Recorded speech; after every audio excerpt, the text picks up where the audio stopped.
Saro Wiwa, writer and activist in Nigeria, executed in 1995 after standing up against oil companies, pushing for equal rights for the people in the Niger Delta.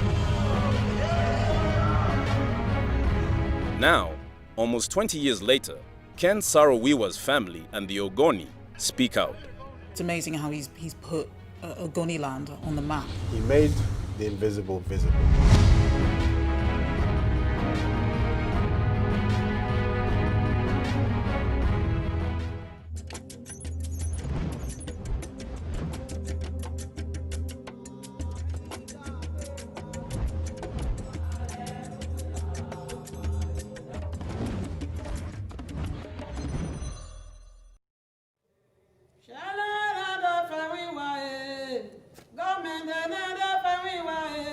I never imagined this, and I never imagined that even 20 years later the thing would still be so painful as if it happened yesterday.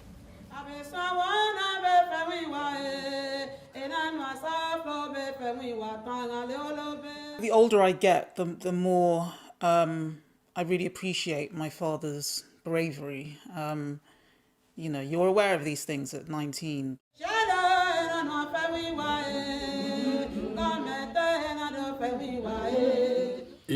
It's almost like yesterday, first of all. That's each time Saro Wiwa's name is mentioned, or there's a reference to the Ogoni, you know, people, their new leadership, etc. I just have the image of Ken before me.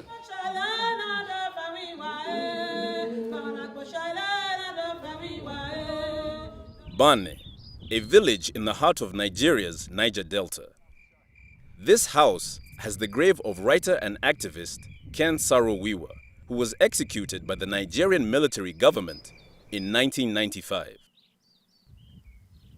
A mile away, there is still his house, next to the one of his mother. Saro Wiwa was born in 1941 in nearby Bori as the son of Chief Jim Wiwa and his wife, Jessie. We are in Ogoni land, in the Niger Delta. With its 650 square kilometers, it is the size of Greater London. Here live the Ogoni, a minority of 500,000 people marginalized by the ruling ethnic groups in Nigeria, being the Yoruba, the Hausa Fulani, and the Igbo. Saro Wiwa comes from the Ogoni community. Their minority position made it easy for the government to start oil exploration through joint ventures with mainly Shell. When Ken was 17, he all of a sudden saw pipelines emerging, gas flares, and oil spills. This disturbance made him angry, and he started sending protest letters to newspapers.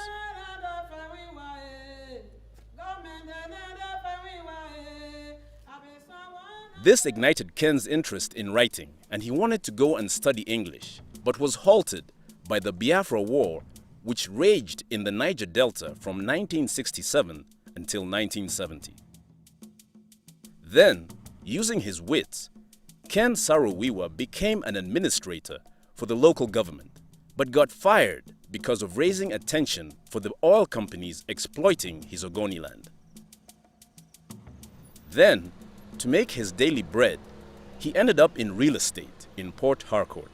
He was forced into business, which is not something he had any natural appetite for. And it became a moderately successful businessman.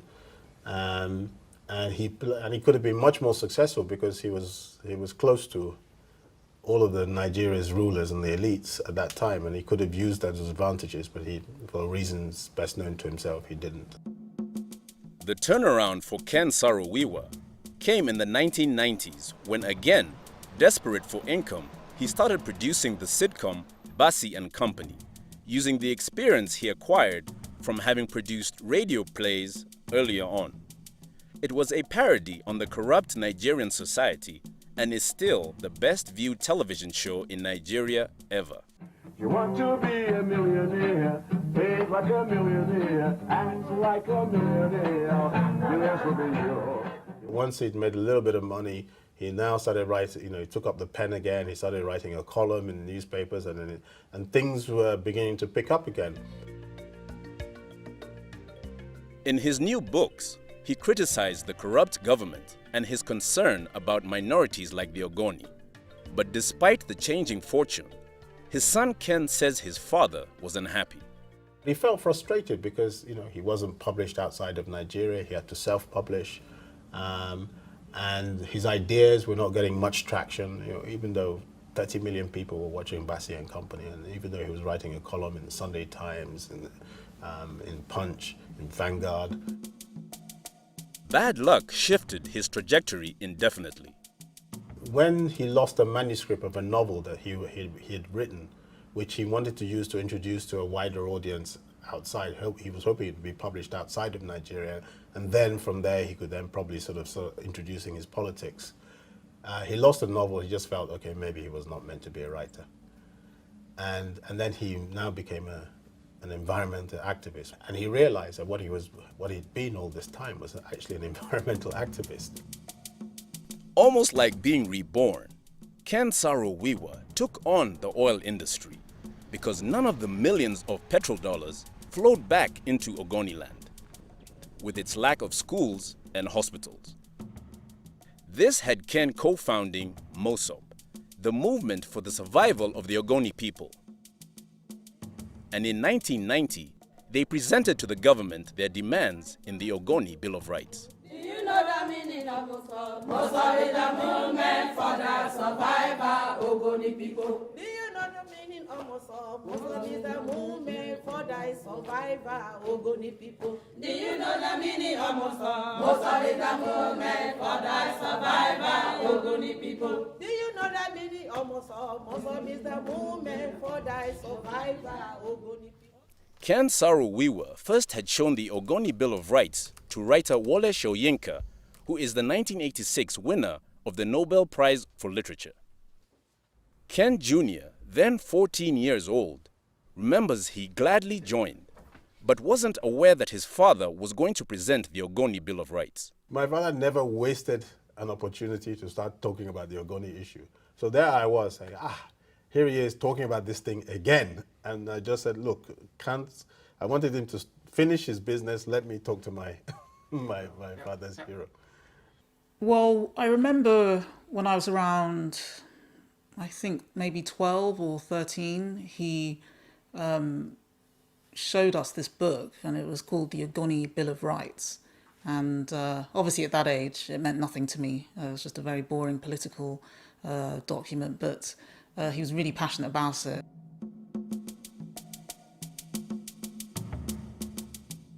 Oh, they'd done their homework, and they'd also done their plan for the future of the Ogoni people. It wasn't a kind of declaration which was long on ideology. No, it was a kind of ethnic view at an uncomfortable association, but based on the principles of justice and also on the unequal distribution of resources of the nation, especially oil. Ken Saro Wiwa started to sacrifice more and more time for the Ogoni issue. His children noticed it began to overtake him. Whenever we went down to the village to see our grandparents, on the way to the village, he would point out all the gas flares and the environmental degradation. And again, we would look and nod and, not think very much of it. But, he was really fired up about this, very angry about it. And so that's when, things started to change, and you'd hear him on the phone talking to friends and colleagues, and was constantly talking about oil and pollution and government corruption. In my late teens, I was very aware that he had become obsessed by this issue. He didn't talk about anything else. People would come to the house, and that's what they would be talking about. When the government didn't respond to the Ogoni Bill of Rights, MOSOP summoned the oil companies to pay royalties to the Ogoni or otherwise leave. When again there was no response, MOSOP called for a mass demonstration And on January 4th in 1993, 300,000 Ogoni took to the streets. That day, what my father had achieved in 2-3 years is that he'd managed to get everybody, the community, the collective had found their voice and their identity and their pride back. And he always said that that was his greatest achievement. And he wrote that if he died that day, he would have died a happy man. As a result of the protest, the unthinkable happened. A giant-like shell discontinued its million-dollar operation in Ogoniland. Ken Saro Wiwa was arrested for having caused civil unrest, but was released after 1 month. Then, in 1994 in Ogoniland, a group of elders was murdered by unknown assailants, and Ken Saro Wiwa was arrested again and brought before a military tribunal. And then Nigerian dictator Sani Abacha ordered his execution, which at the time was usual against anyone standing up against the state. This took place in the Port Harcourt prison on the 10th of November 1995. Only 2.5 years after the Great Demonstration of 1993. Alfred Ilere is a member of MOSOP. At the time of Ken's execution, he was in the same Port Harcourt prison for having campaigned against the government. Alfred, from his cell, could hear the statement Ken Saro Wiwa made before he was brought to the gallows. He said, what sort of country is this that delights in the killing of its illustrious citizens?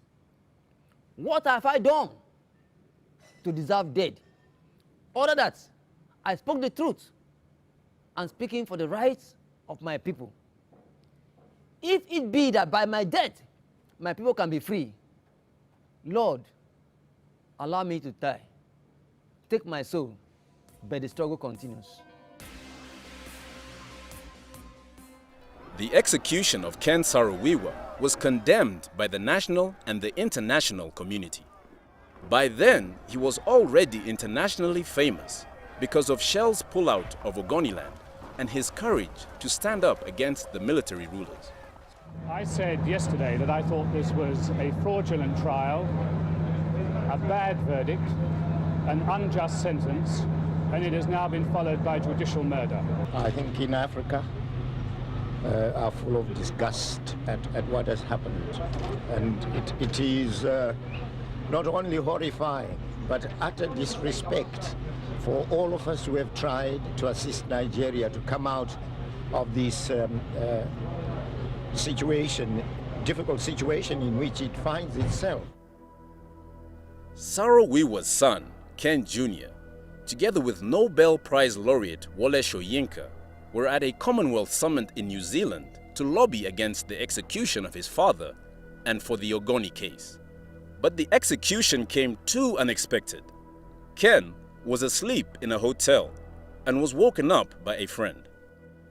And so when I heard a knock on the door around 5 a.m., 4 or 5 a.m., it was dawn because I could hear the birds now singing and a few cars going past my window.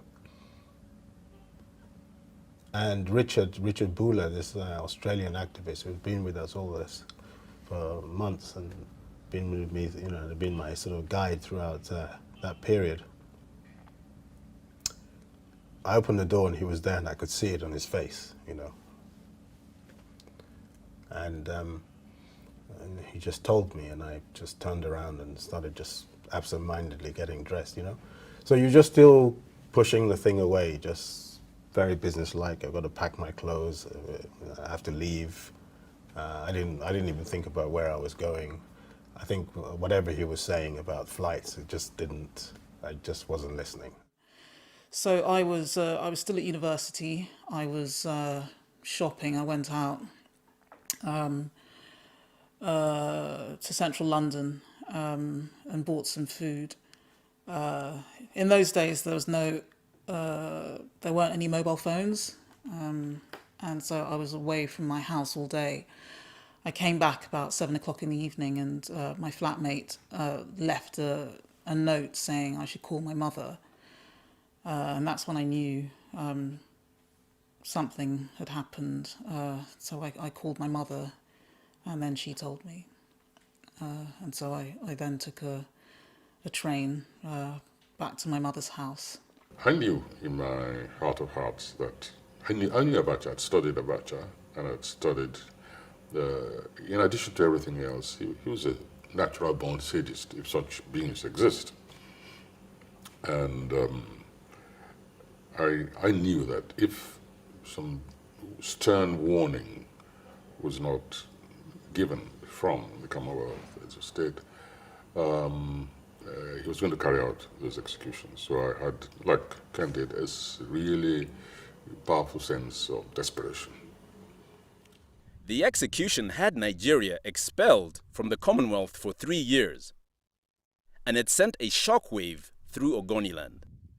Oh, it galvanized the Ogoni people, to further their original aspirations. One thing it did not do was discourage a continuation of the struggle, although it was being prosecuted now in different ways.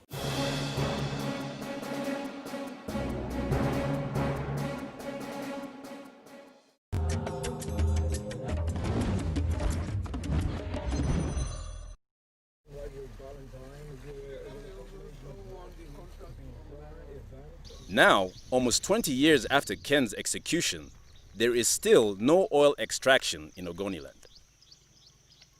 From these wells, there is no oil flowing anymore to the pipelines that used to be there. But there is still the Trans-Niger pipeline transporting 150,000 barrels of oil per day from other oil fields. This 50-year-old pipeline occasionally breaks, and the leaked crude turned the wetlands into cinematic black and white scenery. And a few miles away, crude oil is floating in ponds amidst the maize and cassava fields. Norkai Deko, a 40-year-old farmer and mother of 3, says it affects her badly.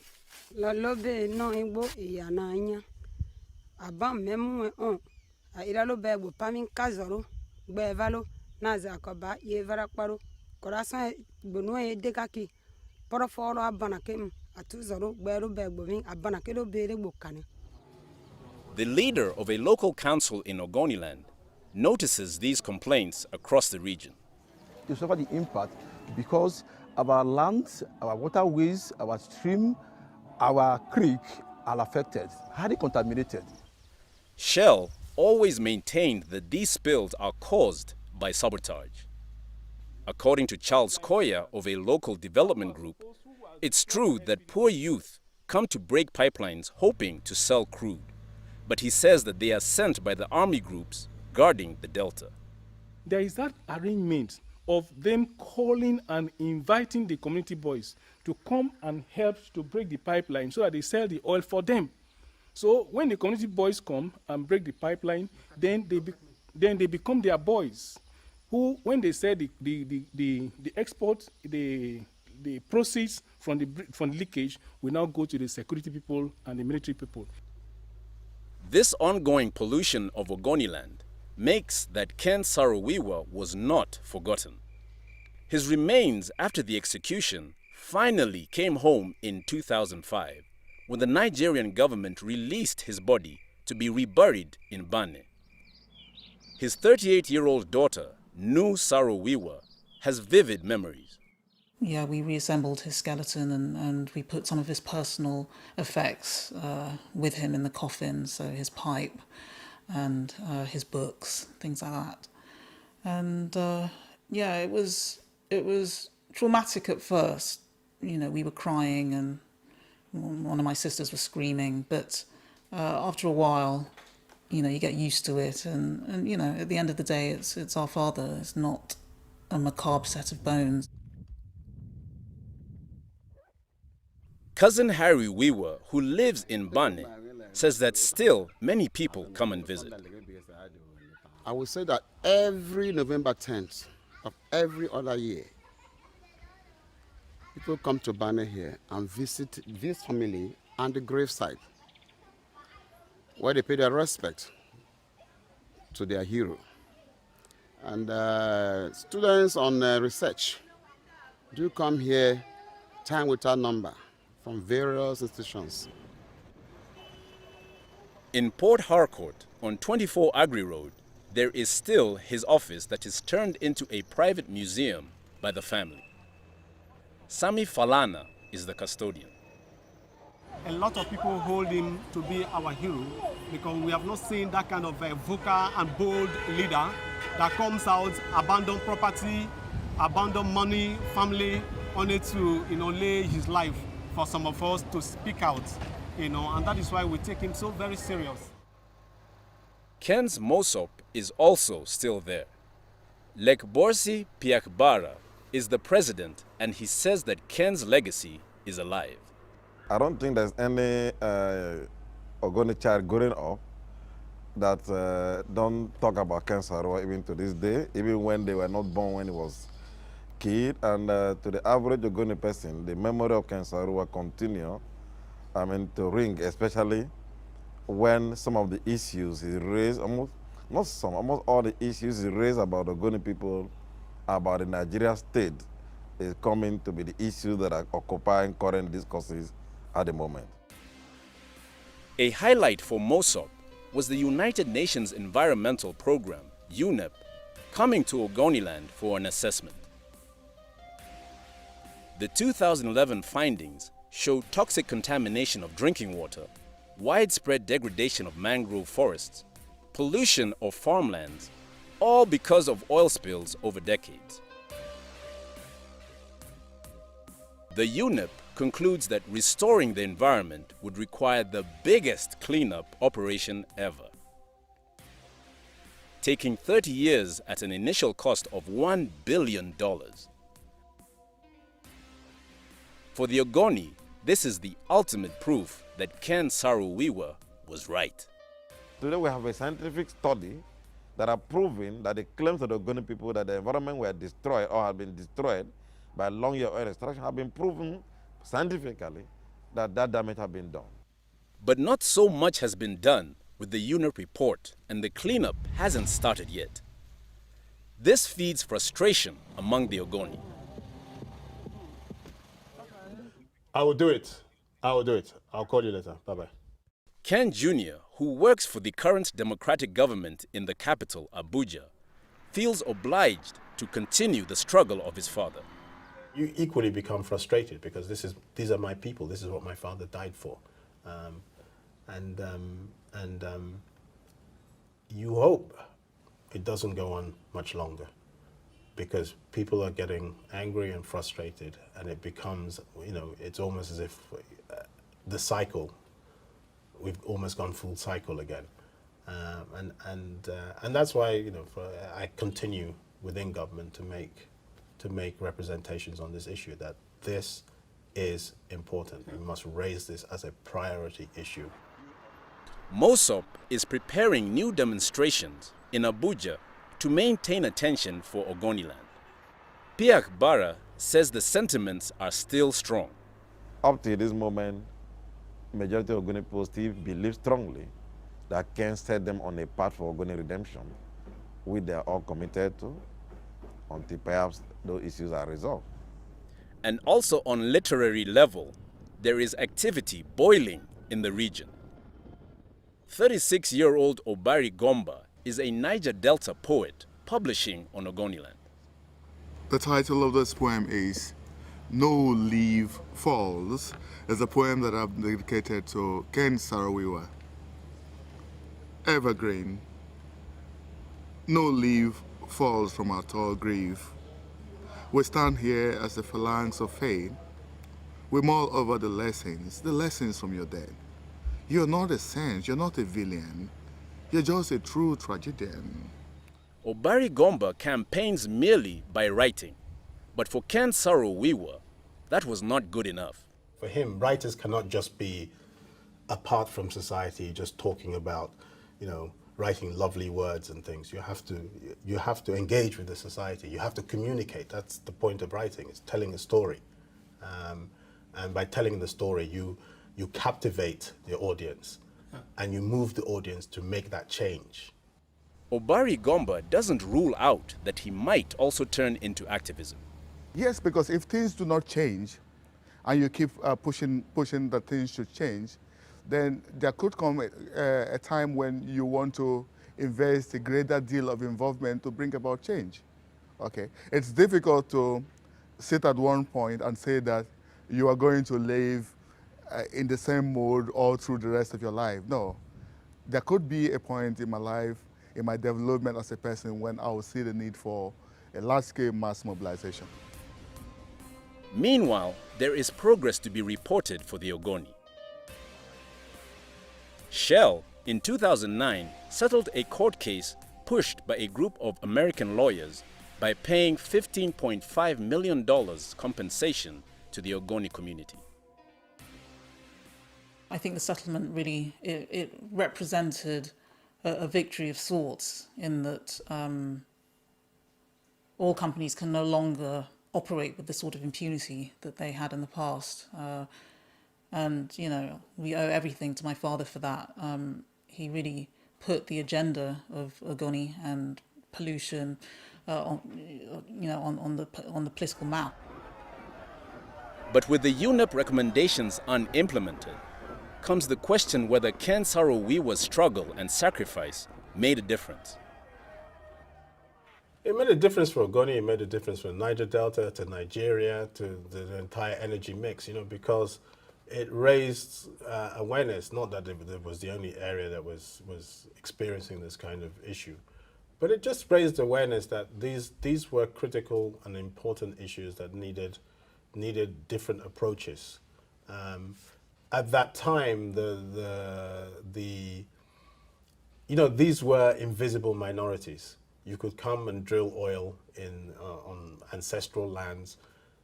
There were a few people on the lands, but they was regarded very much as collateral damage or accidental to the main thing, which was to extract hydrocarbons. The country had become successfully sensitized to the struggle. That's what I'm trying to say, that it was no longer an Ogoni struggle. It was both an international recognition and Nigeria's own recognition of the situation in Ogoni land.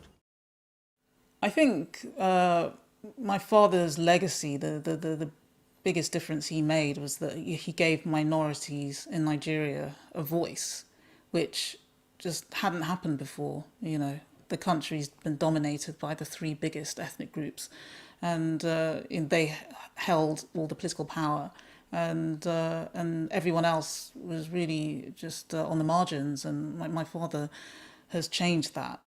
It became a wake-up call to the rest of the world and to the other nationalities of the Niger Delta. It became a wake-up call. You find out that from the moment when Saro Wiwa was executed, the Niger Delta became a global concern.